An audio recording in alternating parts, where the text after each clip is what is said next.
أعوذ بالله من سرور أنفسنا ومن سيئات أعمالنا من يهده الله فلا مضل له ومن يضلل فلا هادي له وأشهد أن لا إله إلا الله وحده لا شريك له وأشهد أن محمدا عبده ورسوله أما بعد எல்லாம் வல்ல அல்லாஹ்வுடைய நல்லடியார்களே, இஸ்லாமிய சகோதரர்களே, அல்லாஹ்வுடைய இந்த மாளிகையில் அவருடைய கட்டளைகளுக்கு கட்டுப்பட்டு நாம் எல்லாம் ஒன்று கூடியிருக்கின்றோம்.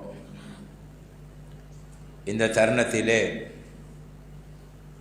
இந்த ஹுத்பாவில் சொல்லப்படுகின்ற விடயங்கள் மூலமாக நானும் நீங்களும் பயன்பெற்று நம்மீருலக வாழ்விலும் வெற்றி அடைய வேண்டுமென்றால் நாம் எல்லாம் தக்வாவோடு இருந்து இந்த உரைகளை உள்வாங்க வேண்டும் என்கின்ற விடயத்தை முதலில் எனக்கும் உங்களுக்கும் நான் நினைவூட்டி கொள்ள விரும்புகின்றேன்.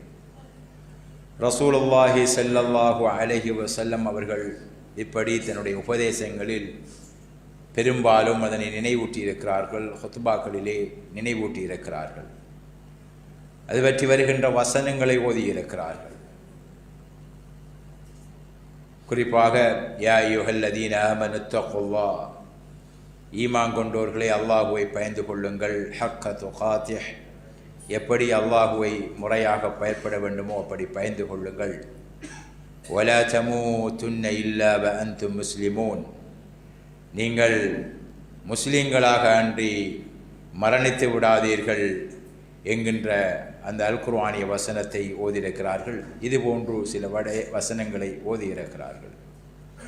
எனவே தக்வாதான் என் வாழ்வின் அச்சாணி, தக்வாதான் நாம் பயணிக்கின்ற பாதையின் கேடயமாக இருந்து பாவங்களிலிருந்து எம்மை பாதுகாத்து நன்மைகளின் பாலங்களை நடக்கச் செய்கின்ற ஒரு கேடயமாகும்.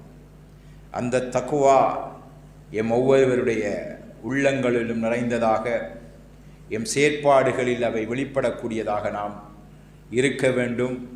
எம் தக்வா உணர்வுக்கு உரமூட்டுகின்றவைகளாக இந்த உரைகள் அமைய வேண்டும் என்கின்ற அந்த உயர்ந்த எண்ணத்தோடு இருந்து இந்த ஹுத்பாவை நாம் உள்வாங்க வேண்டும் என்று எனக்கும் உங்களுக்கும் நான் நினைவூட்டி கொண்டவனாக, அல்லாஹ்வுடைய நல்லடியார்களே, இஸ்லாமிய சகோதரர்களே, நாட்களில் மிக சிறந்த நாட்கள் என்று அல் குர்ஆனிலும் சுன்னாவிலும் அடையாளம் காட்டப்பட்டிருக்கின்ற அந்த சிறந்த நாட்களில் நாம் இருந்து கொண்டிருக்கின்றோம். துல் ஹஜ் மாதத்தினுடைய ஆரம்ப 10 நாட்களில் நாம் இருந்து கொண்டிருக்கின்றோம். அல்லாஹ்வுடைய பாதையிலே ஜிஹாத் செய்ய செல்வதை விட இந்த நாட்களில் செய்கின்ற நன்மைகள் சிறப்பு மிக்கவைகள் என்று நபி அவர்கள் சிறப்பித்து சொன்ன அந்த நாட்களில் நாம் இருக்கின்றோம். இந்த நாட்களை நாம் சரியாக பயன்படுத்தி கொள்ள வேண்டும் என்கின்ற விடயங்கள் கடந்த ஹுத்பாக்களிலே எல்லாம் நமக்கு நினைவூட்டப்பட்டன. நோன்பு பிடித்தல், தக்பீர்கள் சொல்லுதல், அதிகம் துஆ செய்தல், அதிகம் குர்ஆன் ஓதுதல், இப்படி என்ன நன்மைகள் எல்லாம் செய்ய முடியுமோ அந்த நன்மைகளை நிறைவாக செய்து அல்லாஹ்வுடைய நிறைவான கூலியை பெற்றுக்கொள்ள வேண்டும் என்கின்ற விடயம் எமக்கு நினைவூட்டப்பட்டிருக்கிறது. துல் ஹஜ் மாதம் வந்தால் அந்த துல் ஹஜ் மாதத்தின் 10வது நாள் பெருநாள் தினம். அதேபோன்று ரமலான் மாதம் முடிந்து ஷவ்வாலுடைய பிறை 1வது பிறை காணப்பட்டால் பெருநாள் தினம். அல்லாஹ்வுடைய நல்லடியார்களே, இந்த சிறப்புமிக்க மாதத்தினுடைய அந்த முந்திய நாட்கள் பற்றிய சிறப்புகள் கடந்த ஹுத்பாவிலும் நம்முடைய விசேட தர்பியா நிகழ்ச்சிகளிலும் சொல்லப்பட்ட அடிப்படையில் இந்த காலத்தோடு தொடர்படுத்தி சில விடயங்களை நாம் நினைவூட்ட இங்கு விரும்புகிறேன். அதாவது பெருநாட்கள் தொடர்பாக இஸ்லாமிய வழிகாட்டுதல் என்ன என்கின்ற சில விடயங்களை இன்றைய ஹுத்பாவிலே நான் நினைவூட்ட விரும்புகின்றேன். ரசூலுல்லாஹி ஸல்லல்லாஹு அலைஹி வஸல்லம் அவர்கள் அபுதாபிலே வருகின்ற ஒரு ஹதீஸ், மக்காவிலிருந்து ரசூல் ஸல்லல்லாஹு அலைஹி வஸல்லம் அவர்கள் மதீனாவுக்கு வந்தபோது மதீனாவிலே இருந்த மக்கள் 2 நாட்களை சிறப்புமிக்க நாட்களாக ஆக்கி அதிலே விளையாடி மனமகிழ்ச்சி பெறுகின்ற அடிப்படையிலே அதனை பயன்படுத்தி கொண்டிருந்தார்கள். லஹும் யௌமானி யல்அபூன ஃபீஹிமா, இப்படி அவர்கள் விளையாடி கழிக்கின்ற மனமகிழ்ச்சிக்குரிய நாட்களாக 2 நாட்கள் அவருடைய அந்த நாட்களில் இருந்ததை ரசூல் ஸல்லல்லாஹு அலைஹி வஸல்லம் அவர்கள் அவதானித்துவிட்டு இவை என்ன என்று கேட்கின்ற போது அவர்கள் அதே பதிலை சொல்கிறார்கள். குன்னா நல்அபு ஃபீஹிமா ஃபில் ஜாஹிலிய்யா, ஜாஹிலியா காலத்தில் இந்த நாட்களை நாங்கள் விளையாட்டு வேடிக்கை என்று மனமகிழ்ச்சிக்காக பயன்படுத்துகின்ற நாட்கள் என்று சொன்னபோது ரசூல் ஸல்லல்லாஹு அலைஹி வஸல்லம் அவர்கள் சொல்கிறார்கள், அதெல்லாம் இப்போ இல்லாமல் ஆக்கப்பட்டு இதற்கு முன் ஜாஹிலியா காலத்தில் கொண்டாடப்பட்ட பெருநாட்கள் விழாக்கள் என்கின்ற அந்த விடயம் எல்லாம் இல்லாமல் ஆக்கப்பட்டு கது அபுதலக்கும் பிஹிமா ஹைரம் மின்ஹுமா, அந்த 2 நாட்களை விடவும் சிறந்த 2 நாளை அல்லாஹு தஆலா அதற்கு பகரமாக ஆக்கியிருக்கிறான் என்று ரசூல் ஸல்லல்லாஹு அலைஹி வஸல்லம் அவர்கள் சொல்லிவிட்டு அவை 2ம் யௌமல் அல்ஹா, அல்ஹா என்கின்ற உதுஹியா கொடுக்கும் பெருநாள், வயௌமல் ஃபித்ர், ஃபித்ரா கொடுக்கின்ற பெருநாள் அல்லது நோன்பு பெருநாள் என்று நாம் சொல்கின்ற நோன்பு பெருநாள், ஹஜ்ஜு பெருநாள் என்கின்ற இந்த 2 பெருநாட்களும் உங்கள் அந்த ஜாஹிலியா கால பெருநாட்களுக்கு பகரமாக உங்கள் மனமகிழ்ச்சியாக சந்தோஷமாக இருக்கின்ற அந்த தினங்களாக அவைகளுக்கு பகரமாக ஆக்கப்பட்டிருப்பதாக ரசூல் ஸல்லல்லாஹு அலைஹி வஸல்லம் அவர்கள் சொன்னார்கள். அதேபோல் இன்னொரு அறிவிப்பிலே இன்ன லிகுல்லி கௌமின் ஈதன் வஹாதா ஈதுனா என்று ரசூலுல்லாஹ் சொன்னார். ஒவ்வொரு சமுதாயத்துக்கும் ஒவ்வொரு வகையான பெருநாட்கள் இருக்கின்றன, எங்களுடைய பெருநாட்கள் இவைகள் என்று ஒரு இடத்திலே ரசூல் ஸல்லல்லாஹு அலைஹி வஸல்லம் அவர்கள் சொல்கிறார்கள். எனவே இஸ்லாமிய மரபிலே ஏகோபித்த கருத்து முஸ்லிம்களுக்கென்று இருக்கின்ற பெருநாட்கள் 2 பெருநாட்கள் தான். ஒன்று நோன்பு பெருநாள், 2வது ஹஜ்ஜு பெருநாள். சில அறிஞர்கள் சில அறிவிப்புகளின் அடிப்படையில் வெள்ளிக்கிழமை என்பதும் முஸ்லிம்களை பொறுத்தவரையில் அதுவும் ஒரு பெருநாள் தான் என்று சொல்கின்றவர்கள் இருக்கிறார்கள். அது கருத்து வேறுபாடான விடயம் என்றாலும் அதில் மாற்று கருத்து பெரிதாக சொல்கின்றவர்கள் இல்லை. ஆனால் நோன்பு ஹஜ்ஜு பெருநாள் போன்றான ஒரு பெருநாள் அல்லாமல் அதுவும் முஸ்லிம்களுடைய தினங்களில் சிறப்புக்குரிய தினம் என்கின்ற அடிப்படையில் அடையாளப்படுத்தி பேசுவதை நாம் பார்க்கலாம். எனவே 3வது முஸ்லிம்கள் ஒரு சிறப்பான ஒரு நாளாக கொண்டு அதை பார்ப்பதாக இருந்தால் ஜும்மா தினத்தை தவிர வேறொரு நாளை பார்க்க முடியாது என்கின்ற கருத்து இருக்கிறது. இதை தாண்டி பொதுவாக ஏகோபித்த கருத்து என்னவென்றால் முஸ்லிம்களுக்குரிய பெருநாள் நோன்பு பெருநாளும் ஹஜ்ஜு பெருநாளும் தான். இவை 2ம் தான் தெளிவான ஆதாரங்கள் அடிப்படையில் ரசூல் ஸல்லல்லாஹு அலைஹி வஸல்லம் அவர்கள் ஜாஹிலியா காலத்தில் இருந்த பெருநாட்களை எல்லாம் ரத்து செய்துவிட்டு எல்லாவற்றையும் இல்லாமலாக்கிவிட்டு இதுதான் பெருநாள், இவைகள் தான் நீங்கள் பெருநாளாக கொண்டாடக்கூடிய நாள்கள் என்று சொல்கிறார்கள். இது நமக்கு தெரிஞ்ச விடயம்தான். இந்த இடத்தில் நாம் தெரிந்து கொள்ள வேண்டிய விடயம் என்னவென்றால், இஸ்லாம் இப்படி 2 பெருநாட்கள் மாத்திரம் அடையாளப்படுத்தி இருக்கின்ற போது நம்முடைய சமூகத்தில் நிறைய பெருநாட்கள் புதிதாக உருவாக்கி இருக்கின்றன, விழாக்கள் கொண்டாடப்படுகின்றன, அதற்காக வேண்டி மார்க்க ரீதியான அனுஷ்டானங்கள் எல்லாம் கொண்டாடப்படுகின்றன. ரசூல் ஸல்லல்லாஹு அலைஹி வஸல்லம் அவர்கள் பிறந்த தினத்தை ஒரு பெருநாள்கள் போன்று மீலாது விழா என்ற அடிப்படையில் எம் சமுதாயத்தில் கொண்டாடுகின்றவர்கள் இருக்கிறார்கள். ரசூல் ஸல்லல்லாஹு அலைஹி வஸல்லம் அவர்கள் உயிரோடு இருக்கின்ற போது அவர்களது தோழர்களோ யாரும் இதனை கொண்டாடி ரசூலுல்லாஹ் கொண்டாடவும் இல்லை. ரசூலுல்லாஹ் உயிரோடு இருக்கும்போது தோழர்கள் கொண்டாடி சஹாபாக்கள் அதை செய்து ரசூல் ஸல்லல்லாஹு அலைஹி வஸல்லம் அவர்கள் அதனை அங்கீகரித்ததும் கிடையாது.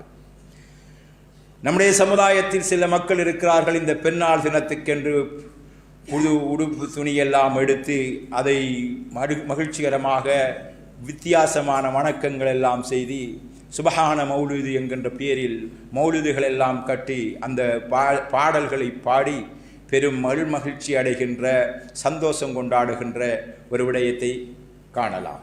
இது மார்க்கத்தில் இல்லாத பிதஅத்தான பிற்காலத்தில் ஃபாத்திமிய ஆட்சி காலத்தில் இஸ்லாமிய வரலாற்றில் தோன்றிய அப்பாசி ஆட்சி காலத்தில் ஃபாத்திமியாக்கள் என்கின்ற ஒரு ஷியா பிரிவினர்கள் எகிப்தை ஆட்சி செய்தார்கள். எகிப்தை ஆட்சி செய்த ஃபாத்திமியாக்களுடைய ஆட்சி காலத்தில் உருவாக்கப்பட்டதுதான் இந்த மௌலூது, அதனோடு சம்பந்தப்பட்ட மீலாது விழாக்கள் என்கின்றது வரலாறு சொல்லுகிறது. எனவே இதற்கும் இஸ்லாத்திற்கும் சம்பந்தம் கிடையாது. இதன் அர்த்தம் என்னவென்றால் ரசூல் ஸல்லல்லாஹு அலைஹி வஸல்லம் அவருடைய மதிப்பை மரியாதையை நாம் குறைக்கிறோம் என்பது கிடையாது. ரசூல் ஸல்லல்லாஹு அலைஹி வஸல்லம் அவர்களை நினைப்பதற்கு ஒரு நாளை நிர்ணயிக்க கூடாது. ஒவ்வொரு நாளும் ரசூல் ஸல்லல்லாஹு அலைஹி வஸல்லம் அவர்கள் எம் நினைவில் ஊசலாட வேண்டும். எம் வாழ்க்கையின் ஒவ்வொரு செயலிலும் ரசூல் ஸல்லல்லாஹு அலைஹி வஸல்லம் அவர்கள் முன்னே வந்து நின்று எம்மை வழிநடாத்த வேண்டும் என்பதைத்தான் நாம் சொல்கிறோம். ஒரு நாள் ஒதுக்கி ரசூலுல்லாவை புகழ் பாடிவிட்டு மறுநாட்கள் எல்லாம் ரசூலுல்லாவை மறந்து வாழ்வும் அந்த மடத்தனமான ஒரு வழிமுறையை கையாளக்கூடாது என்பதுதான் இங்கே அடையாளப்படுத்துகின்ற ஒரு விடயமாகும். ரசூல் ஸல்லல்லாஹு அலைஹி வஸல்லம் அவர்கள் மீதான நேசம் எம் உயிரிலும் மேலாக இருக்க வேண்டும். ரசூல் ஸல்லல்லாஹு அலைஹி வஸல்லம் அவருடைய வழிமுறை வாழ்வியல் வழிகாட்டுதல்கள் எம் வாழ்வின் ஒவ்வொரு செயலிலும் பிரதிபலிக்க வேண்டும். இதுதான் ரசூல் ஸல்லல்லாஹு அலைஹி வஸல்லம் அவர்களை நாம் கொண்டாடுவதன் அடையாளம். இதுதான் ரசூல் ஸல்லல்லாஹு அலைஹி வஸல்லம் அவர்களை நாம் நேசிப்பதன் அடையாளம். லா யுமினு அஹதுக்கும் ஹத்தா அகூன அஹப்ப இலைஹி மின் வாலிதிஹி வ வலதிஹி வன்னாஸி அஜ்மஈன்.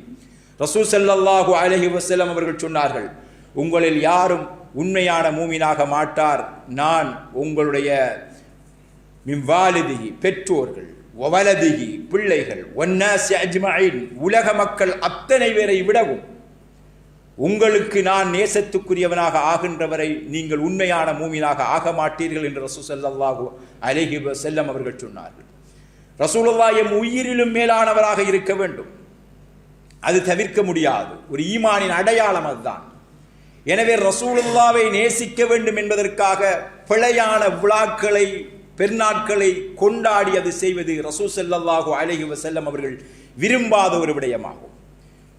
ரசூல் ஸல்லல்லாஹு அலைஹி வஸல்லம் அவர்கள் இப்படி இதனை தன்னுடைய விடயத்தில் வரம்பு மீறி போவதை எச்சரிக்கை செய்திருக்கிறார்கள். லா தத்ரூனி கமா அத்ரத்தின் நஸாரா ஈஸா இப்னு மரியம், மரியமுடைய மகன் ஈசாவை கிறிஸ்தவர்கள் வரம்பு மீறி புகழ்ந்தது போன்று, வரம்பு மீறி அவர்களுடைய விடயத்தில் நடந்தது போன்று நீங்கள் என்னை விடயத்தில் நடந்து விடாதீர்கள் என்று ரசூல் ஸல்லல்லாஹு அலைஹி வஸல்லம் அவர்கள் எச்சரிக்கை செய்திருக்கிறார்கள்.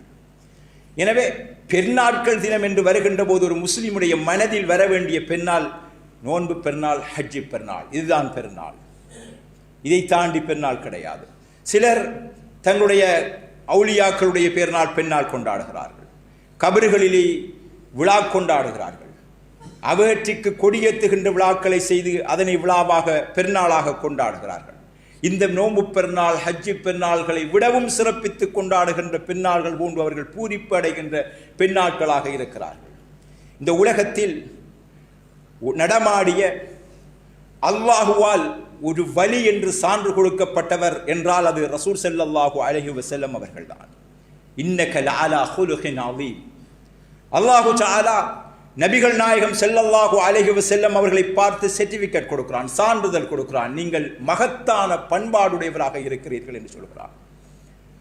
ரசூல் ஸல்லல்லாஹு அலைஹி வஸல்லம் அவர்கள் முன்பின் பாவங்கள் மன்னிக்கப்பட்டவர், சுவர்க்கம் நிச்சயிக்கப்பட்டவர், உலகத்துக்கு உதாரணமாக எல்லோருக்கும் முன்னால் நிறுத்தப்பட்டவர். லகத் கான லகும் ஃபீ ரசூலில்லாஹி உஸ்வத்துன் ஹஸனா, உங்களுக்கு உங்களுடைய தூதரில் அழகிய முன்மாதிரி இருக்கிறது என்று அல்லாஹுவால் அடையாளம் காட்டப்பட்டவர். இப்படியான நபிகள் நாயகம் ஸல்லல்லாஹு அலைஹி வஸல்லம் அவர்கள் தன்னுடைய மரண தருவாயிலே சொல்கிறார்கள், ஏனைய சமுதாயத்தினர்களை சபித்த நிலையில் சொல்கிறார்கள், தன்னுடைய நபிமாருடைய கபறுகளை அவர்கள் வணங்கும் தலங்களாக ஆக்கினார்கள். லா தஜஅலு கபரி ஈதா, என்னுடைய கபரை விழா கொண்டாடுகிற பெருநாள் கொண்டாடுகின்ற இடமாக என்னுடைய கபரை நீங்கள் ஆக்கி விடாதீர்கள். ஈதா, ஈதாக கொண்டாடப்படுகின்ற, சந்தோஷமாக அவடத்தை விழா எடுக்கின்ற ஒரு இடமாக தன்னுடைய கபரை ஆக்கி விடாதீர்கள் என்று ரசூல் ஸல்லல்லாஹு அலைஹி வஸல்லம் அவர்கள் சொல்கிறார்கள். அல்லது வணங்கப்படுகின்ற ஒரு இடமாக என்னுடைய இடமை நீங்கள் ஆக்கி விடாதீர்கள், சிலை போன்று ஒன்றாக வணங்கப்படக்கூடிய சிலைகளை போன்று என்ன இடம் வணங்கப்படுகின்ற ஒன்றாக ஆக்கி விடாதீர்கள் என்று ரசூல் ஸல்லல்லாஹு அலைஹி வஸல்லம் அவர்கள் சொல்கிறார்கள். ரசூலுல்லாஹ் ஒரு வலி, அல்லாஹ்வுடைய நேசர் என்பதில் எந்த சந்தேகமும் கிடையாது. இது அல்லாஹ்வால் உத்தரவாதப்படுத்தப்பட்ட ஒருவர். ரசூல் ஸல்லல்லாஹு அலைஹி வஸல்லம் அவர்கள் சொன்ன நல்லடியார்கள் பலர்கள் இருக்கிறார்கள். இவர்களை தாண்டி இவர் யார் இருந்தாலும் எவர் இருந்தாலும் நாங்கள் அவர்களுக்கு வலி என்றோ அல்லது அல்லாஹுக்கு மிக நேசத்துக்குரியவர் என்றோ எங்களால் சொல்ல முடியாது. ஆனால் அல்லாஹுவால் சிறந்தவர் என்று சிறப்பித்து சொல்லப்பட்டு சான்று பகரப்பட்ட அந்த நபியுடைய கபரை விழா கொண்டாடப்படும், பெண்ணால் கொண்டாடப்படும் இடமாக ஆக்கப்படக்கூடாது என்று ரசூல் ஸல்லல்லாஹு அலைஹி வஸல்லம் அவர்கள் தன் மரண தருவாயில் அதிகம் பேசிய விடயங்களில் இது ஒன்று. கடந்து போன சமுதாயங்கள் சீரழிந்து போன பாதையை அடையாளம் கண்டு நான் மௌத்தானதற்கு பின்னால் நான் மௌத்தாகி அடக்கப்படுகின்ற இடம் பெண்ணால் கொண்டாடப்படும் இடங்கள் போன்று ஆக்கப்பட்டு நபிமார்கள் கடந்த காலங்களில் கடவுள்களாக மாற்றப்பட்டது போன்று அல்லது கடவுளுடைய இடத்துக்கு வைத்து பார்க்கப்பட்டது போன்று ஆக்கப்பட்டு விடக் கூடாது என்கின்ற விடயத்தில் ரசூல் ஸல்லல்லாஹு அலைஹி வஸல்லம் அவர்கள் மிக எச்சரிக்கையாக இருந்தார்கள். எனவே பெருநாட்கள் என்ற போர்வையில் குர்ஆனும் சுன்னாவும் காட்டப்படாத பெருநாட்களையும் விழாக்களையும் எடுப்பதை தவிர்த்து கொள்ள வேண்டும். இதை தாண்டி இன்று சமுதாயத்தில் நிறைய விழாக்கள் நடக்கின்றன. பிறந்த தின விழாக்கள். கிறிஸ்தவ சமுதாயமே தோத்து போகும் அளவுக்கு நம்முடைய சமுதாயமும் அதே கலாச்சாரத்தை அடியொட்டி விழாக்கள் கொண்டாடி மகிழ்ச்சி அடைந்து, இந்த விழா கொண்டாடுறது ஊட்ட மகிழ்ச்சி அடைகிறதுக்கு இல்லையோ தெரியாது, போட்ட உடிச்சு போடணும், அதெல்லாம் பெரும் மகிழ்ச்சி. இந்த சோசியல் மீடியாவில் பரப்புகின்ற அந்த பெரும் நோய் ஒன்று எல்லோருக்கும் பிடிக்கிறது. கல்யாண பெண்ணை, மணமகனுக்கு மட்டுமுள்ள அந்த பெண்ணை திருமண நாள் என்பது ஒரு பெருநாள் விழாக்கள் போன்று கொண்டாடப்பட்டு மணமக்களின் காட்சி சோசியல் மீடியாக்களில் சர்வசாதாரணமாக பரவவிடப்படுகின்ற ஒரு கணவனுக்கு மட்டும் மனைவியாக சொந்தமான அந்த பெண் ஒரு விளம்பர போன்று சோசியல் மீடியாக்களில் விளம்பரப்படுத்தப்பட்டு ஒரு பொதுமைப்படுத்தப்படுகின்ற ஒரு புதுமை, ஒரு அநாகரிகம் எம் சமுதாயத்தில் நடந்து கொண்டிருக்கிறது. இப்படி நிறைய புது புது விழாக்கள், புது புது கொண்டாட்டங்கள் எம் சமுதாயத்திலே இருக்கிறது. பெற்றோர் தினம், தாய்மார் தினம், அந்த தினம் இந்த தினம் என்றெல்லாம் கொண்டாடப்படுகிறது. இவர்களெல்லாம் அவ்வப்போது இவர்களை நினைக்கின்றவர்கள்தான் அவர்களுக்கு விழா கொண்டாட வேண்டும். தாய் என்பவர் கடவுளுக்கு, இறைவனுக்கு அடுத்ததாக பெற்றோர்கள் உள்ளத்தில் வைத்து மரியாதையோடு ஒவ்வொரு தினமும் கணமும் பார்க்கப்படவர்கள். அவர்கள் வருஷத்துக்கு ஒருக்கா நினைக்கப்படுறாக்கள் கிடையாது. வருஷத்துக்கு ஒருக்கா வாப்பம்மாவை தேடி திட்டாக்கள் தான் விழா கொண்டாடணும் என்றால் பிறந்த வாப்பா பெத்த வாப்பா ஆறு என்று தெரியாத நிறைய பேர் இருக்கின்ற ஒரு உலகத்தில் உருவாக்கப்பட்ட தினங்கள் இது. இப்படி கலாச்சாரங்கள் நம்முடைய கலாச்சாரத்திற்கு ஒவ்வாத, நம்முடைய கலாச்சாரம் என்றால் ஒவ்வொரு நாளையும் பேரண்ட்ஸுக்கு நாங்கள் விழா கொண்டாடுகின்ற அளவுக்குத்தான் இஸ்லாம் சொல்லி இருக்கிறது. ஒவ்வொரு நாளும் நம்முடைய பெற்றோரை அவர்களுக்கு சேவைகள் செய்வதன் மூலமாக நாம் விழா கொண்டாடி அவர்களை திருப்திப்படுத்த வேண்டும் என்கின்ற அடிப்படையில் மார்க்கம் சொல்லி இருக்கிறது. முதியோர்களை ஒவ்வொரு நாளும் மதிக்க வேண்டும் என்று சொல்லுகிறது. சிறியோர்களுக்கு ஒவ்வொரு நாளும் இஸ்லாம் இரக்கம் காட்ட வேண்டும் என்று சொல்லுகிறது. இப்படி இஸ்லாம் மனிதனுடைய அன்றாட வாழ்க்கையில் இருக்க வேண்டும் என்று சொன்ன விடயங்களை விழாக்கள் எடுத்து அவ்வப்போது நினைவூட்டுகின்ற பட்டியலில் சேர்ந்த கூட்டம் அல்ல நாம். எனவே புதுமையான விழாக்கள் மூலமாக, புதுமையான இபாதத்துக்கள் மூலமாக இந்த சமுதாயம் ஒரு குறிப்பிட்ட எல்லைக்குள் சிறைபிடிக்கப்படுவதை நாம் காணக்கூடியதாக இருக்கிறது. எனவே இஸ்லாம் எமக்கு 2 பெருநாட்களை தந்திருக்கிறது. அந்த பெருநாட்கள் மூலமாக நாம் மனமகிழ்ச்சி அடையக்கூடிய வாய்ப்பை அல்லாஹ் ஏற்படுத்தி தந்திருக்கிறான். அதனை செய்ய வேண்டும் என்று இந்த இடத்திலே நினைவூட்டியவனாக நமக்கு தெரியும். பெருநாட்கள் பற்றிய விடயங்கள், பெரும்பாலான விடயங்கள், பெருநாள் நாளில் நோன்பு பிடிப்பது கூடாது.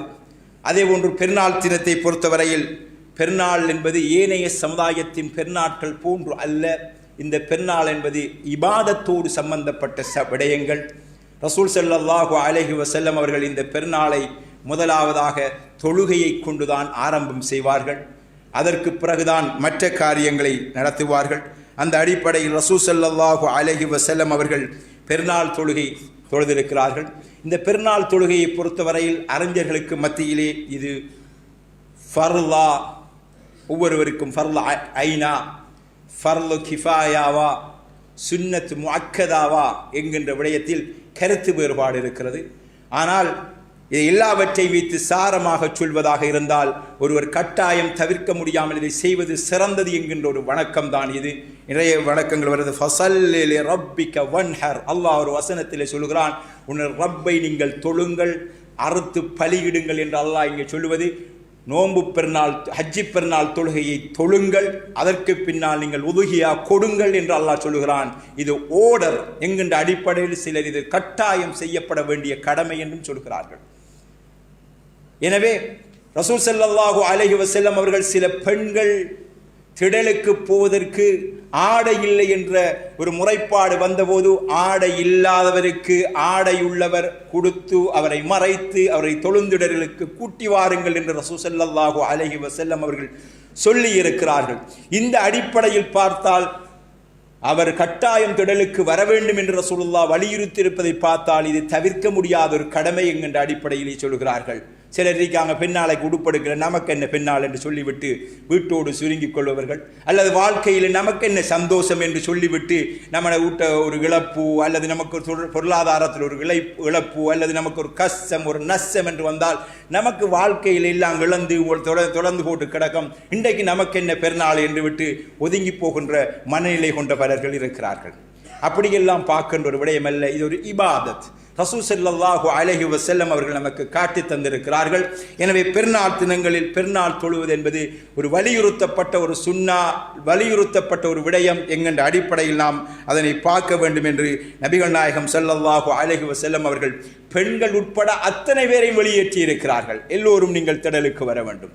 தொழ முடியாத ஆடை இல்லாத பெண்களுக்கு ஆடையை கொடுத்து இருக்கின்றவர்கள் கூட்டி வர வேண்டும் என்று சொல்கின்ற அளவுக்கு ரசூல் ஸல்லல்லாஹு அலைஹி வஸல்லம் அவர்கள் வலியுறுத்தியதன் காரணமாக இது தவிர்க்க முடியாத ஒரு கடமை என்று எல்லோரும் செல்வதை நாம் பார்க்கக்கூடியதாக இருக்கிறது. இதனை ரசூல் ஸல்லல்லாஹு அலைஹி வஸல்லம் அவர்கள் சொன்ன இந்த செய்தி புகாரிலே பதிவு செய்யப்பட்டுள்ளது. பொதுவாக பெண்களை கூட்டி வாருங்கள் என்கின்ற செய்தி. பெருநாளை பொறுத்தவரையில் குளிப்பது சுன்னத்து நமக்கு தெரியும். சில அறிவிப்புகளிலே சில சஹாபாக்கள் சுபகுக்கு போகின்ற போதே குளித்து கொண்டு போயிருக்கிறார்கள். ஆனால் ஏற்றமானது திடலுக்கு தொழப்போவதற்கு முதல் குளித்து கொண்டு போவது. நமக்கு தெரிந்த விடயம், ஹஜ் பெருநாளில் சாப்பிடாமல் ரசூல் ஸல்லல்லாஹு அலைஹி வஸல்லம் அவர்கள் திடலுக்கு சென்று தொழுது விட்டு வந்து உதுஹியா கொடுத்து அதிலிருந்து சாப்பிட்டு இருக்கிறார்கள் என்கின்ற செய்திகள் எல்லாம் நாம் பார்க்கிறோம். அதே போன்றுதான் பெருநாள் தினங்களில் ரசூல் ஸல்லல்லாஹு அலைஹி வஸல்லம் அவர்கள் செய்த இபாதத்துக்களில் சிறப்பான ஒரு வணக்கம் என்னவென்றால் தக்பீர் சொல்லுவதாகும். பொதுவாக இந்த ஹஜ்ஜி பெருநாளை பொறுத்து நம்ம நாட்களில் பெரும்பாலானக்கள் பெருநாட்களில் ஹஜ்ஜி பெருநாள் என்று வந்தால் துல்ஹஜ் 9ஆம் நாளில் இருந்து பெருநாள் முடியும் வரைக்கும் தக்பீர் சொல்வார், அல்லது ஐயாமு தஷ்ரீக்குடைய நாட்கள் முடியும் வரைக்கும் தக்பீர் சொல்வார்கள். பொதுவாக துல்ஹஜ் மாதத்தை பொறுத்தவரையில் பிறை 1 ரசூல் ஸல்லல்லாஹு அலைஹி வஸல்லம் அவர்கள் தக்பீரை பற்றி சொல்லியிருக்கிறார்கள். நீங்கள் இந்த மாதத்தில் குர்ஆனிலே அல்லாஹு தஆலா சொல்கின்ற போது, நீங்கள் குர்ஆனிலே வருகின்ற ஒரு வசனம், வذكر اسم الله في ايام معلومات, குறிப்பிட்ட அந்த நாளில் நீங்கள் அல்லாஹ்வுடைய திக்ர் செய்யுங்கள், தக்பீர் செய்யுங்கள் என்று வசனம் வருகிறது. அந்த ஐயாமம் ஃபி ஐயாமின் மஅலூமாத் என்கின்ற அந்த நாட்களை பற்றி சொல்கின்ற போது இப்னு அப்பாஸ் ரலியல்லாஹு தஆலா அவர்கள் சொல்கிறார்கள், அந்த ஐயாமும் மஅலூமாத் என்கின்றது ஐயாமுல் அஷர், இந்த 10 நாட்கள் துல்ஹஜ் மாதத்தின் ஆரம்ப 10 நாட்களை தான் என்று சொல்கிறார்கள். அதே போன்று இப்னு உமர், அபு ஹுரைரா போன்ற சஹாபிகள் எல்லாம் அதே மாதிரி சொல்கிறார்கள். இவர்கள் இந்த நாட்களில் சந்தைகளுக்கு வியாபார தலங்களுக்கு சென்றால் சத்தம் போட்டு தக்பீர் சொல்லக்கூடியவர்களாக இருந்தார்கள். இவருடைய சத்தத்தை கேட்டு தக்பீர் சொல்லக்கூடிய மக்கள் இருந்திருக்கிறார்கள் என்கின்ற செய்திகள் எல்லாம் நாம் பார்க்கிறோம். இந்த அடிப்படையில் தக்பீர் சொல்வது என்பது மிக சிறந்த ஒரு விடயமாகும். ரசூல் ஸல்லல்லாஹு அலைஹி வஸல்லம் அவர்கள் சொல்லி காட்டிய குர்ஆனில் சொல்லப்படுகின்ற விடயங்களாகும். எனவே பெருநாள் தினங்களில் அதிகம் தக்பீர் சொல்ல வேண்டும். குறிப்பாக இந்த ஐயாமு தஷ்ரீக்குடைய நாட்களில், இந்த இந்த துல்ஹஜ் மாதத்தின் ஆரம்ப 10 நாட்களில், அதே போன்று ஐயாமு தஷ்ரீக்குடைய நாட்களில் அதிகம் அல்லாஹுவை திக்ர் செய்வது போன்று அல்லாஹுவை தக்பீர் செய்ய வேண்டும் என்று நபிகள் நாயகம் ஸல்லல்லாஹு அலைஹி வஸல்லம் அவர்கள் காட்டி தந்திருக்கிறார்கள். தக்பீர் ரசூல் ஸல்லல்லாஹு அலைஹி வஸல்லம் உடைய ஒரு அறிவிப்பில், இந்த நாட்களில் நீங்கள் அதிகம் தக்பீர் சொல்லுங்கள், தஹ்மீது சொல்லுங்கள், தஹ்லீல் சொல்லுங்கள் என்று சொல்லி தந்திருக்கிறார்கள். அல்லாஹு அக்பர், லா இலாஹ இல்லல்லாஹ், அல்ஹம்துலில்லாஹ் என்கின்ற இந்த தஸ்பீஹ்களை, இந்த திக்ர்களை அதிகம் சொல்லுங்கள் என்ற செய்தியை நபிகள் நாயகம் ஸல்லல்லாஹு அலைஹி வஸல்லம் அவர்கள் நமக்கு கற்றுத் தந்திருக்கிறார்கள். இந்த அடிப்படையில் பார்க்கின்ற போது தக்பீர் சொல்வதென்றால் எப்படி சொல்வது என்கின்ற ஒரு விடயம் நம்மிடத்திலே வருகிறது. பெரும்பாலானவர்களிடத்திலே சில விடயங்கள், இந்த விடயத்திலே கருத்து முரண்பாடுகள் இருக்கின்றன. தக்பீர் என்றால் என்னவென்று. பொதுவாக தக்பீர் என்று சொல்வது அல்லாஹு அக்பர் என்கின்ற விடயத்தை தான் தக்பீர் என்று சொல்வது. தக்பீர் என்றால் ஒருவர் அல்லாஹு அக்பர் அல்லாஹு அக்பர் அல்லாஹு அக்பர் என்று சொல்லிக் கொண்டிருந்தாலே போதுமானதுதான். ஆனால் ரசூல் ஸல்லல்லாஹு அலைஹி வஸல்லம் அவர்களை தொட்டும் வேறொரு சீகா, வேறொரு வடிவம், இந்த அல்லாஹு அக்பரை தவிர வேறொரு வடிவம் சொல்லப்பட்டதற்கான எந்த ஆதாரங்களும் கிடையாது. ஆனால் சஹாபாக்களை பொறுத்தவரையில் இப்னு மஸ்ஊத், இப்னு உமர் போன்ற சஹாபிகள் சில தக்பீர் முறைகளை சொல்லி இருக்கிறார். உதாரணமாக இப்னு மஸ்ஊத், இப்னு உமர், அப்துல்லா இப்னு உமர் போன்றவர்கள் எல்லாம் தக்பீர் சொல்கின்ற போது அல்லாஹு அக்பர் அல்லாஹு அக்பர் அல்லாஹு அக்பர், லா இலாஹ இல்லல்லாஹு அல்லாஹு அக்பர் அல்லாஹு அக்பர் வலில்லாஹில் ஹம்து என்று சொல்லி இருக்கிறார்கள். அதே போன்று சல்மான் அல் ஃபாரிஸ் ரலியல்லாஹு தஆலா அவர்கள் சொல்கின்ற தக்பீர் இமாம் இப்னு ஹஜர் அல் அஸ்கலானி, இமாம் இப்னு ஹஜர் ரஹ்மஹுல்லாஹ் அவர்கள் தன்னுடைய ஃபத்ஹுல் பாரி என்கின்ற நூலிலே அடையாளம் காட்டுகின்றார்கள். ரசூல் அவர்கள் சொல்லக்கூடிய தக்பீராக அல்லாஹு அக்பர் அல்லாஹு அக்பர் அல்லாஹு அக்பர் கபீரா, இதுதான் தக்பீர்களை சிறந்த அல்லது சரியான ஒரு சீகா வடிவம் என்று அவர்கள் சொல்கிறார்கள். பொதுவாக ரசூல் ஸல்லல்லாஹு அலைஹி வஸல்லம் அவர்களை தொட்டும் எந்த நேரடியான அறிவிப்பு வராத காரணத்தினால் சஹாபாக்கள் சொல்லி இருக்கின்ற இந்த தக்பீரும், குறிப்பாக இப்னு உமர் ரலியல்லாஹு தஆலா அன்ஹு அவர்கள், இப்னு மஸ்ஊத் ரலியல்லாஹு தஆலா அவர்கள் போன்ற சொன்ன தக்பீர்கள், இப்னு உமரை பொறுத்தவரையில் ரசூல் ஸல்லல்லாஹு அலைஹி வஸல்லம் அவர்களுடைய சுன்னாவை மிக அடியொட்டி பின்பற்றுவதில் மிக உறுதியாக இருந்த ஒருவர், இவர் இந்த தக்பீரை சொல்லி இருக்கிறார் என்ற அடிப்படையில் இவருடைய தக்பீரை எடுத்து சொல்லலாம் என்று சொல்கின்ற அறிஞர்கள் இருக்கிறார்கள். இவரும் சும்மா எடுத்து சொல்லவில்லை. ரசூல் ஸல்லல்லாஹு அலைஹி வஸல்லம் அவர்கள் இந்த நாட்களில் அதிகம் நீங்கள் தஹ்மீது சொல்லுங்கள், தஹ்லீல் சொல்லுங்கள், அதே மாதிரி தக்பீர் சொல்லுங்கள். தஹ்மீத் என்றால் நான் சொன்ன மாதிரி அல்லாஹு அக்பர், சுப்ஹானல்லாஹ், அல்ஹம்துலில்லாஹ், அல்லாஹு அக்பர் என்கின்ற விடயத்தை தான் இந்த தஹ்மீத், தஹ்லீல், தக்பீர் என்கின்ற விடயங்கள் சொல்கின்றன. எனவே இப்னு மஸ்ஊத் சொன்ன அல்லது இப்னு உமர் ரலியல்லாஹு தஆலா அவர்கள் சொன்ன தக்பீராகிய அல்லாஹு அக்பர் அல்லாஹு அக்பர் அல்லாஹு அக்பர் வலில்லாஹில் ஹம்த் என்கின்ற வருகின்ற அல்லாஹு அக்பர் அல்லாஹு அக்பர் அல்லாஹு அக்பர் லா இலாஹ இல்லல்லாஹு அல்லாஹு அக்பர் அல்லாஹு அக்பர் வலில்லாஹில் ஹம்த் என்கின்ற இந்த தக்பீருக்குள் அந்த 3 விடயங்களும் வருவதனால் இப்னு உமர் இதர் தானாக இந்த வாசகத்தை சொன்ன ரசூலுல்லாஹ்வுடைய சுன்னாவை பின்பற்றி சொன்னவராக கருதப்படுவார் என்று சொல்கிறார்கள். அதே போன்று சல்மான் அல் ஃபாரிஸ் ரலியல்லாஹு தஆலாவுடைய அந்த தக்பீரை பொறுத்தவரையிலும் அவரும் அல்லாஹு அக்பர் அல்லாஹு அக்பர் அல்லாஹு அக்பர் கபீரா என்று தொடர்ச்சியாக சொல்லி இருக்கிறார்கள். தக்பீர் என்றால் அல்லாஹு அக்பர் என்று சொல்வதுதான் என்ற அடிப்படையில் இவர் சொன்ன இந்த சீகாவும் இந்த மாதிரி இந்த வடிவமும் சரி என்று சொல்கின்றவர் இருக்கிறார். எனவே தக்பீர் அதிகம் சொல்ல வேண்டும். இந்த வடிவங்களில் எந்த வடிவங்களை பயன்படுத்தி சொன்னாலும் சரி என்கின்ற விடயங்களை நாம் பார்க்கக்கூடியதாக இருக்கிறது. பெருநாள் தினம் என்று வந்தால் பெருநாட்களுக்கு ஆடை எடுக்குகின்ற விடயம்தான் நமக்கு ஒரு பெருநாள் என்று நாம் அடையாளம் கண்டிருக்கின்றோம். ஆனால் ரசூல் ஸல்லல்லாஹு அலைஹி வஸல்லம் அவருடைய வழிகாட்டுதலில் அதற்கு ஆதாரமும் இருக்கிறது. ஆனால் அது வலியுறுத்தப்பட்ட ஒன்றும் கிடையாது. பெண்ணாளுக்கு என்றால் உடுப்பு எடுத்துத்தான் ஆக வேண்டும் என்று கிடையாது.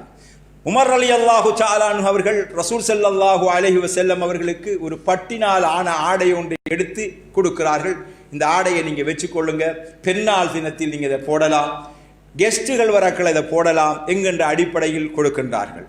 ரசூல் ஸல்லல்லாஹு அலைஹி வஸல்லம் அவர்கள் இது பட்டாடை என்பதனால் அதனை மறுத்து விடுகிறார்கள். இது நம்ம உடுக்கிற ஆடை அல்ல, இது மறுமையை இழந்தவர்கள் உடுக்கின்ற ஆடை என்கின்ற அடிப்படையில் சொல்கின்ற போது உமர் ரலியல்லாஹு தஆலா அவர்கள் அவருடைய குடும்பத்திலே இருக்கின்ற முஸ்லிம் அல்லாத ஒருவருக்கு அந்த ஆடையை அன்பளிப்பாக கொடுத்தார்கள் என்ற செய்தி வருகிறது. இந்த ஹதீஸின் அடிப்படையில் அறிஞர்கள் சொல்கின்ற விடயம் என்றால் பெருநாள் உமர் ரலியல்லாஹு தஆலா அவர்கள் வாங்கி கொடுத்த இந்த ஆடை ரசூலுல்லாஹ் அந்த வாசகத்தை திருத்த கிடையாது, அது ஒரு அங்கீகரித்திருக்கிறார்கள். பெருநாளைக்கு ஒரு புதிய ஆடை எடுக்கலாம் என்கின்றதற்கான ஒரு அங்கீகாரமாக இதனை நாம் கொள்ளலாம் என்று அறிஞர்கள் சொல்வார்கள். அந்த அடிப்படையில் வசதி இருக்கின்றவர்கள் பெருநாளுக்காக வேண்டி உடுப்பெடுப்பதற்கு தவறு கிடையாது. ஆனால் ரசூல் ஸல்லல்லாஹு அலைஹி வஸல்லமுடைய வளமை என்னவென்றால், ஜும்மா தினங்களிலும் தன்னை விருந்தினர்கள் சந்திக்க வருகின்ற போதும் பெருநாள் தினங்களிலும் தன்னிடத்தில் இருக்கின்ற ஆடைகளில் சிறந்த ஆடையை அணிந்து கொள்வதை வளமையாக்கி கொண்டிருக்கிறார்கள். அதுக்கு சிறந்த ஆடை ஒன்று ரெண்டு வைத்திருக்கிறார்கள். அந்த அடிப்படையில் நாம் நம்மிடத்தில் இருக்கின்ற சிறந்த ஒரு ஆடையை இப்படியான இடங்களிலே உடுப்பது ரசூல் ஸல்லல்லாஹு அலைஹி வஸல்லம் அவர்கள் காட்டி தந்த வழிமுறையில் உள்ளது என்கின்ற அடிப்படையில் பயன்படுத்திக் கொள்வது அல்லது அனுமதிப்பது கூடுமாகும். ஆனால் இன்றைய நம்முடைய சமுதாயத்தில் இந்த பெருநாள் தினங்களில் ஆடைதான் பெருநாள் என்கின்ற அடிப்படையில் வட்டிக்கு காசு வாங்கியாவது இருக்கின்ற நகைகளை கொண்டு நகைக்கடையிலே ஈடு வைத்துவிட்டு அதற்கு காசு எடுத்து பெண்ணால் கொண்டாடுகின்ற அளவுக்கு இந்த பெண்ணாளில் ஆடை என்கின்ற விடயம் மிக முக்கியமான ஒன்றாக மாறியிருக்கிறது. நம்முடைய கடந்த காலத்தை பொறுத்தவரையில் ஆடை என்பது நமக்கு ஆடை என்பது ஆடிக்கொருக்கா ஆவணிக்கா ஒன்று வார ஒன்றாகத்தான் நமக்கு இருக்கும். ஒரு நம்முடைய காலங்களில் சின்ன வயசில் நாம் இருக்கின்ற போது நோன்பு பெருநாளைக்கு ஒரு உடுப்படுத்தால் பகலோடு அதனை பறித்து வைத்துவிட்டு மீண்டும் ஹஜ்ஜி பெருநாளுக்கு வெளியே கொண்டு வந்து போட்டு திரிந்த கலாச்சாரத்தில் வளர்ந்தவர்கள் நாம். அதை பார்க்கின்ற போது இன்று நம்முடைய சமுதாயத்தின் ஆடை கலாச்சாரம் வரம்பு மீறி பார்க்க போகின்றதையும் அதில் துஷ்பிரயோகங்களும் வீண் விரயங்களும் அதிகம் நடப்பதையும் வெறும் பகட்டுக்காகவும் பெருநாள் தினத்தில் ஒன்று கூடுகின்ற இடத்தில் பெருமதியான ஆடை உடுத்திருக்கிறோம் என்கின்ற அந்த பெருமைக்காக வேண்டியும் விலை மதிப்பில்லா ஆடைகள் வாங்கி வெறும் அலிமாரிகளிலே அடுக்கி வைக்கப்படுகின்ற ஒரு கலாச்சாரத்தை நாம் ஒவ்வொரு வீடுகளிலும் காண்கிறோம், விதி விலக்கில்லாமல் காண்கிறோம். அல்லாஹ்வுடைய நல்லடியார்களே, இந்த விடயத்தில் அன்றாடம் உடுக்கிறதுக்கும் அல்லது பயன்படுத்துவதற்கும் உங்களுக்கு வசதி இருந்தால் ஒவ்வொரு நாள் உடுப்புவாங்க. அது மார்க்கத்தை பொறுத்தவரையில் தடையில்லை. அல்லாஹ் இடத்துல போய் பதில் சொல்லக்கூடிய அளவுக்கு உங்களுக்கு தெம்பும் தைரியம் இருந்தால் ஓகே. ஆனால் வீண் விரயமாக பகட்டுக்காக பெருமைக்காக 4 பேர் உடுத்து வருகின்ற ஆடை கலாச்சார சமுதாயத்தில் என்னுடைய ஆடையும் எழுந்து நிற்க வேண்டும், பேசப்பட வேண்டும் என்பதற்காக ஆடைகள் எடுக்கப்பட்டால் இது பெருமை பாரிய குற்றம், இது வீண் விரயம் பாரிய குற்றம் என்கின்ற விடயத்தை தெரிந்து கொள்ள வேண்டும். மார்க்க மனிதனை பொறுத்தவரையில் அழகாக உடுப்பதும் தன் வசதிக்கேற்ப அவன் தரமாக சாப்பிடுவதும் மார்க்கத்தால் தடை செய்யப்பட்ட ஒன்று அல்ல. ஆனால் அங்கே பெருமையும் வீண்விரையும் வந்துவிடக் கூடாது என்கின்ற விடயத்தில் மார்க்கம் தெளிவாக வழிகாட்டுகிறது. இதை அவரவர் தான் தீர்மானிக்கணும். இன்னொருவனுடைய ஆடையை நான் பெருமைக்குரியது ஆடம்பரமானது என்று நான் தீர்மானிக்க முடியாது.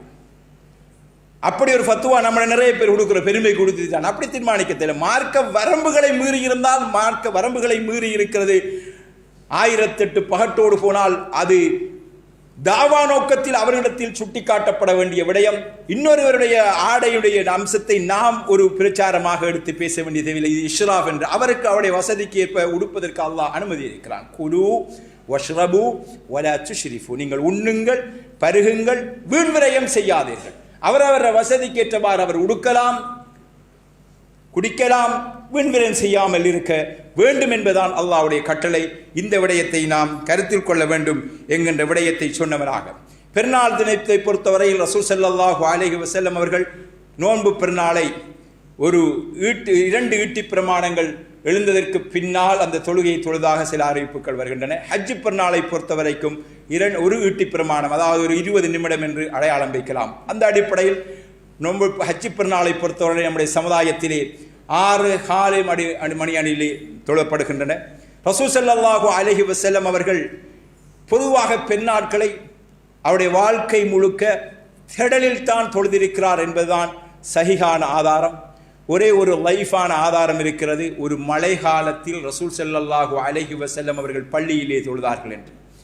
இது தவிர எந்த ஒரு ஆதாரபூர்வமான செய்தியும் கிடையாது ரசூல் ஸல்லல்லாஹு அலைஹி வஸல்லம் அவர்கள் பள்ளிவாசலில் இந்த பெண்ணாட்களை தொழுதார்கள் என்பதற்கு. எனவே ரசூல் ஸல்லல்லாஹு அலைஹி வஸல்லம் அவர்கள் தன் பெருநாள் தினங்கள் முழுவதையும் திடலிலே தொழுதிருப்பதனால் ரசூல் ஸல்லல்லாஹு அலைஹி வஸல்லம் அவர்கள் காட்டிய அடிப்படையில் திடலில் தொழுவதே சுன்னத்தாகும். இந்த திடல் தொழுகைக்காக வேண்டி ரசூல் ஸல்லல்லாஹு அலைஹி வஸல்லம் அவர்கள் ஒரு வீட்டில் இருக்கின்ற எல்லோரையும் வர சொல்லி இருக்கிறார்கள். அதில் விசேடமா தொழ முடியுமான பெண்கள், தொழ முடியாத பெண்கள் எல்லோரையும் வர சொல்லி இருக்கிறார்கள். தொழ முடியுமான பெண்கள் தொழுவார்கள், தொழ முடியாத பெண்கள் தொழுகின்ற நேரத்திலே அவர்கள் பின்வாங்கி ஏனைய உபதேசங்களிலும் பிரார்த்தனைகளிலும் அவர்கள் அந்த இடத்திலே ஈடுபடுவார்கள் என்று ரசூல் ஸல்லல்லாஹு அலைஹி வஸல்லம் அவர்களை தொட்டும் சொல்லப்படுகின்ற மிக ஆதாரபூர்வமான செய்திகள் இருக்கின்றன. அந்த அடிப்படையில் எல்லோரும் ஒன்று கூடக்கூடிய ஒரு இடம் என்றால் அது திடல்தான். அந்த திடலில் தொழுவது நபி அவர்கள் காட்டிய வழிமுறை. அந்த அடிப்படையில் நாம் ஒன்று கூடுவதற்கு முயற்சி செய்ய வேண்டும். இந்த முறையும் வழமை போன்று நாம் நம்முடைய பெருநாள் தொழுகையை அல் அஷ்ரக் தேசிய பாடசாலையின் திடலிலே 6:15 தொழுவதற்கான ஏற்பாடுகள் செய்யப்பட்டுள்ளன. அந்த அடிப்படைகளை பேணி நாம் ஒவ்வொருவரும் இந்த பெருநாள் விழாக்கள், பெருநாள் கொண்டாட்டங்கள், எம் சமூகத்தை சந்திக்கின்ற அந்த சந்திப்புகள், ரசூல் ஸல்லல்லாஹு அலைஹி வஸல்லம் அவர்கள் உறவுகளை புதுப்பிப்பதற்காக ஏற்படுத்திய இந்த நிகழ்வில் எல்லோரும் ஒன்றாய் சந்தித்து மனமகிழ்ச்சியை பகிர்ந்து கொண்டு அந்த தினங்களில் சிலர் துஆ செய்வார்கள், தகப்பல் அல்லாஹு மின்னா வ மின்கும் என்று. பொதுவாக அறிஞர்களை பொறுத்தவரையில் சஹாபாக்களுக்கு மத்தியில் இந்த சொல் பயன்படுத்தப்பட்டது என்கின்ற சில செய்திகள் வருகிறது. ரசூலுல்லாஹ் சொன்னார் என்பதற்கான எந்த ஆதாரமும் கிடையாது. ஆனால் சஹாபாக்கள் இந்த சொல்லை பயன்படுத்தி இருக்கிறார்கள். அவர்கள் தங்களை சந்திக்கின்ற போது பெருநாட்களில் இதை பயன்படுத்தி இருக்கிறார்கள் என்ற அடிப்படையில் நாங்கள் பயன்படுத்துவதில் தவறு கிடையாது. ஆனால் இப்படி சொன்ன சுன்னத்து அதற்கு நன்மை கிடைக்கும் என்கின்ற அடிப்படையில் அல்ல. இது ஒரு நல்ல வாசகம். அல்லாஹு தஆலா எங்களையும் உங்களையும் புரிந்து கொள்வானாக என்கின்ற அடிப்படை அர்த்தம் கொண்ட அடிப்படை என்ற வகையில் அந்த பிரார்த்தனையை பயன்படுத்துவது கிடையாது, பயன்படுத்துவது தவறு கிடையாது என்கின்ற விடயத்தையும் இந்த இடத்திலே நினைவூட்டியவனாக, எதை செய்தாலும் அது சந்தோஷமோ மகிழ்ச்சியோ துக்கமோ, எம் பெருநாள் தினமாக இருந்தாலும் எம் வீட்டில் ஒரு மரணம் விழுந்தாலும் எல்லாவற்றுக்கும் இந்த மார்க்கம் வழிகாட்டி இருக்கிறது. அந்த மார்க்கத்தின் வழியில் சென்றால் நிச்சயம் நாம் தக்வா உடையவர்களாக இருப்போம், சுவர்க்கத்திற்கு போவதற்குரிய பாக்கியமுடையவர்களாக மாறுவோம். அந்த பாக்கியத்தை எனக்கும் உங்களுக்கும் அல்லாஹ் தருவானாக. ஆமீன். வ ஆகிரு தஅவானா அனில் ஹம்துலில்லாஹி ரப்பில் ஆலமீன்.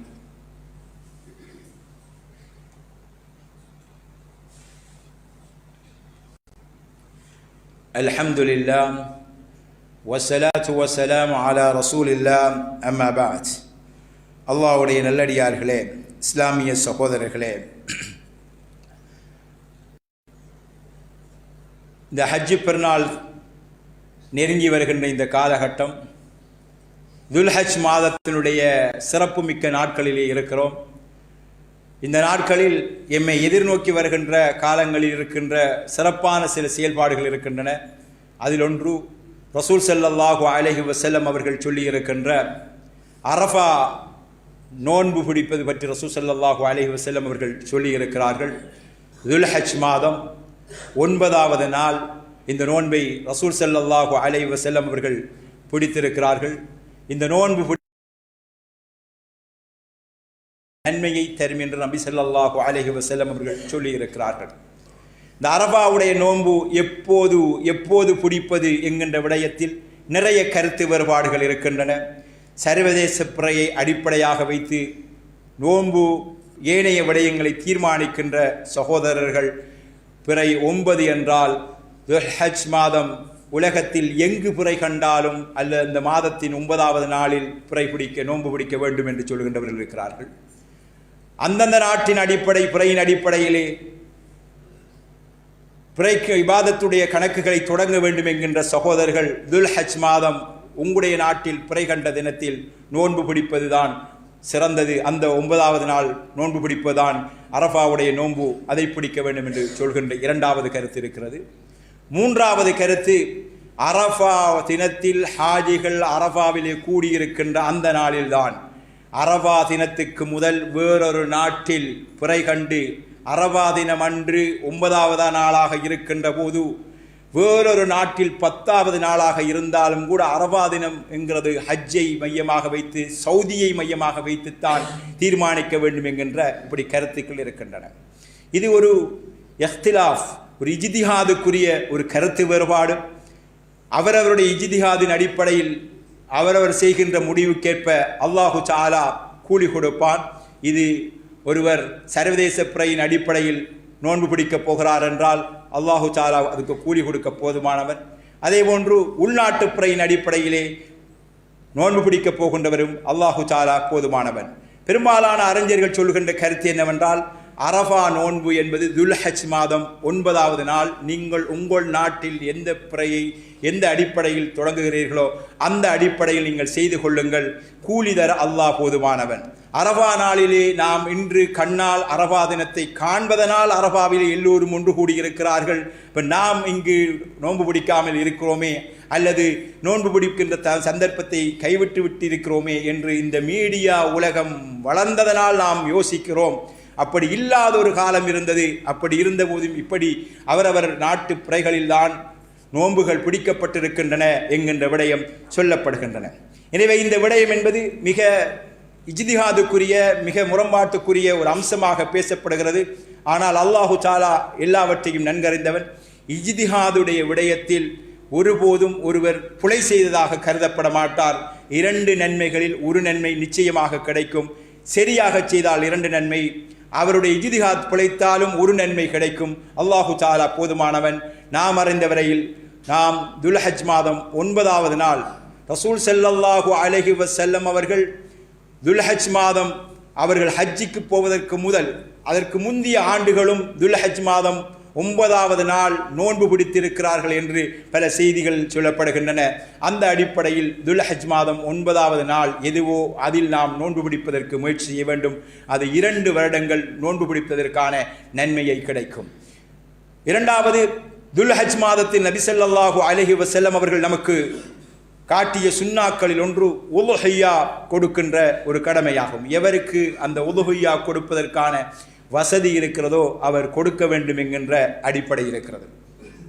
அல்லாஹ்வுடைய நல்லடியார்களே, இஸ்லாமிய சகோதரர்களே, உலுஹியா கொடுப்பதாக இருந்தாலும் சரி, அல்லாஹ்வுடைய ஏவல் ஒன்றை எடுத்து நடப்பதாக இருந்தாலும் சரி, விலக்கல் ஒன்றில் இருந்து விலகி வாழ்வதாக இருந்தாலும் சரி, இன்றைய காலகட்டத்தில் அதிகம் பேசப்படுகின்ற ஒரு உத்தம தியாகி இப்ராஹிம் அலைஹிஸ்ஸலாம் அவர்களை நாம் நினைவிலே கொண்டு வந்தால் எம் வாழ்க்கையில் எதையும் செய்ய நாம் துணிவோம். இப்ராஹிம் அலைஹிஸ்ஸலாம் அவருடைய தியாக வரலாறை எம் நினைவிலே ஒரு கணம் கொண்டு வந்தால் நம்ம வரலாறை வெறும் வரலாறாக மட்டும்தான் படிப்பவர்கள்.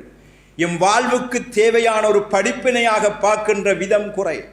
இப்ராஹிம் அலைஹிஸ்ஸலாமுடைய வரலாற்றில் உள்ள ஒரு விடயத்தை சொல்கிறேன். நாம் உதுகியா கொடுக்க துணிவதற்கும் நல்லவைகள் செய்ய துணிவதற்கும் நல்லமல்கள் செய்ய துணிவதற்கும் ஒரே ஒரு உதாரணம் அல்லது சில உதாரணத்தை மட்டும் தொட்டு காட்டிவிட்டு செல்ல நான் விரும்புகின்றேன். அல்லாஹ்வுடைய நல்லடியார்களே, இஸ்லாமிய சகோதரர்களே, இப்ராஹிம் அலைஹிஸ்ஸலாம் தந்தை மார்க்கத்தில் மாற்று மதத்தில் இருந்த போதும் அவரோடு சத்தியத்தை பிரச்சாரம் செய்தவர். அதனால் சோதனையை சந்தித்தவர். ஊரே எதிர்த்து நின்ற போதும் சத்தியத்தில் அல்லாஹ் சொன்னான் என்றால் அந்த அல்லாஹ் சொன்ன சொல்லுக்கே கட்டுப்பட வேண்டும் என்று அதில் உறுதியாக நின்றவர். அதனால் தீக்குண்டத்திலே தூக்கி வீசப்பட்டவர். அல்லாஹுவால் காப்பாற்றப்பட்டவர். அல்லாஹ்வுடைய உத்தரவு ஒன்று வருகிறது. அல்லாஹ்விடத்திலே அழுது தொழுது மன்றாடுகின்றார். தவமிருந்து பெற்ற பிள்ளை என்று சொல்கின்ற அளவுக்கு குழந்தையே பிறக்காது என்று எதிர்பார்க்கப்படுகின்ற சமுதாயத்தின் வழக்குக்கு மாறாக முதிர்ந்த வயதில் தள்ளாட வயதில் அவருக்கு குழந்தை கிடக்கிறது. இஸ்மாயில் அலைஹிஸ்ஸலாம் என்கின்ற அந்த குழந்தை அல்லாஹ்வுடைய உத்தரவு. பச்சிளம் பாலகனையும் அவருடைய மனைவியையும் கூட்டி எடுத்துக்கொண்டு அல்லாஹ் மக்காவுக்கு போகச் சொல்கிறான். மக்காவுக்கு சென்று இன்று ஜம்சம் கிணறு இருக்கின்ற அந்த இடத்திலே அந்த இஸ்மாயில் என்கின்ற அந்த பாலகனையும் அவருடைய மனைவியையும் விட்டுவிட்டு அதனோடு சேர்த்து ஒரு ஈச்சம்பழம் நிறைந்த கொஞ்சம் நிறைந்த ஒரு பேக்கையும் அதனோடு கொஞ்சம் தண்ணீரையும் வைத்துவிட்டு திரும்பி போகிறார்கள். திரும்பி போகின்ற போது அவருடைய மனைவி ஹாஜர் கேட்கிறார், இலா மன் தசுருகுனா, இப்ராஹிமே எங்களை யாரிடம் விட்டு விட்டு செல்கிறீர்கள்? இன்னொரு அறிவிப்பிலே எங்கள் தண்ணீரோ எதுவுமோ இல்லாத லா இன்சும் வலா ஷையுன், தண்ணீரோ எதுவுமே இல்லாத இந்த பாலைவனத்திலே எங்களை விட்டுவிட்டு நீங்கள் எங்கே போகிறீர்கள் என்று ஹாஜர் கேட்கிறார். திரும்பி பார்க்காமலும் பதில் சொல்லாமலும் இப்ராஹிம் அலைஹிஸ்ஸலாம் போய்கொண்டே இருக்கிறார். ஹாஜர் புரிந்து கொண்டு கேட்கிறார்கள், அல்லாஹு அமரக பிஹாதா, இது அல்லாஹ்வுடைய உத்தரவா என்று கேட்டபோது, அல்லது இலாமன் ததுருகுனா, நீங்கள் யாரிடத்திலே என்னை விட்டு விட்டு செல்கிறீர்கள் என்று கேட்டபோது அல்லாஹு அமரக பிஹாதா, அல்லாஹ் தான் உங்களை இப்படி செய்யுமாறு சொன்னானா என்று சொன்னபோது ஆம் என்று சொன்னார்கள். அப்போது ஹாஜர் சொன்னார், அப்படி என்றால் என்று ரப்பு என்னை கைவிட மாட்டான், அல்லாஹ் என்னை விடமாட்டான் என்று சொன்னார்கள். அந்த அடிப்படையில் கைவிட்டு போன அல்லாஹ்வுக்காக வேண்டி தான் தவமிருந்து பெற்ற பிள்ளையையும் பச்சிளம் பாலகனையும் தாயையும் விட்டு செல்கிறார்கள். சென்றவர் திரும்பி வருகின்ற போது அல்லாஹு தஆலா மீண்டும் ஒரு கட்டளை போடுகிறான். அவருடைய குழந்தையை அறுத்து பலியிடுமாறு கட்டளை போட்ட போது வாப்பா மகனை கூப்பிட்டு சொல்கிறார், யா புனைய இன்னி அரா ஃபில் மனாமி அன்னி அதுபஹுக மாதா தரா, என் அன்பு மகனே, உங்களை நான் அறுக்க கனவு கண்டேன், உங்களுடைய நிலைப்பாடு என்ன என்று. நபிமாருடைய கனவு வகி, அல்லாஹ்வுடைய உத்தரவு, தவம் இருந்து பெற்ற பிள்ளையை, வாலிப வயதிலே வந்த பிள்ளையை அறுத்து பலியிடுமாறு கட்டளையிட்ட போது அவர் பெற்ற பிள்ளை நபியின் வாரிசு. அந்த வாரிசு சொல்கிறார், என்னுடைய அன்பு தந்தையே, இஃப்அல் மா துஅமர், உங்களுக்கு என்ன கட்டளையிடப்பட்டதோ அதை செய்யுங்கள். சதஜிதுனி இன்ஷா அல்லாஹ், நீங்கள் அல்லாஹ் நாடினால் என்னை பொறுமையாளர்களில் காண்பீர்கள். நீங்கள் செய்கிற அந்த அல்லாஹ்வுடைய உத்தரவை நீங்கள் நடைமுறைப்படுத்துகின்ற போது உங்களுக்கு நான் பொறுமையாக கோஆபரேட் பண்ணுவேன், என்னத்துக்கு அறுக்கிறதுக்கு நான் ஹெல்ப் பண்ணுவேன் என்ன. இப்படி இப்ராஹிம் அலைஹிஸ்ஸலாம் பெற்ற மகனை அல்லாஹ் சொன்னான் என்பதற்காக அறுக்க துணிந்தார். இஸ்மாயில் அலைஹிஸ்ஸலாம் அவர்கள் தன் கழுத்தை கொடுக்க தெரிந்தார், அல்லாஹ் சொன்னான் என்பதற்காக. அல்லாஹ் சொன்னான். எம்மிடத்தில் பொருளாதாரம் இருக்கிறது, ஒரு உதுஹியா கொடுக்க மனம் வரவில்லை. எம்மிடத்தில் பொருளாதாரம் செய்ய மனம் வரவில்லை. எம்மிடத்திலே பொருளாதாரம் இருக்கிறது, ஏழைகளுடைய பங்காகிய ஜகாத்தை கொடுக்காமல் சுருட்டி வைத்திருக்கின்ற கொள்ளையர்களாக இன்னும் நிறைய பேர் இருக்கிறோம். ஜகாத் என்கின்ற, ஹஜ் என்கின்ற, இப்படி தான தர்மம் என்கின்ற வாழ்க்கையில் அல்லாஹ்வுடைய நடைமுறைப்படுத்துகின்ற அந்த தன்மைதான் ஈமான், இஸ்லாம். இந்த வரலாறுகள் அதைத்தான் நமக்கு பாடமாக பெற வேண்டும். அந்த பாடங்கள் பெற்ற நல்ல பாக்கியவான்களாகவும் அல்லாஹு தஆலா எம்மை ஆக்க வேண்டும். ஆமீன். வ ஆகிர் தஅவானா அனில் ஹம்துலில்லாஹி ரப்பில் ஆலமீன். அக்மிஸ் ஸலாம்.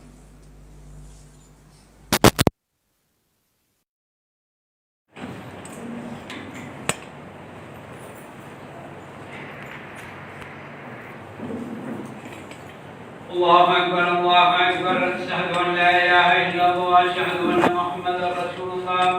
حي على الصلاة حي على الفلاح قد قامت الصلاة قد قامت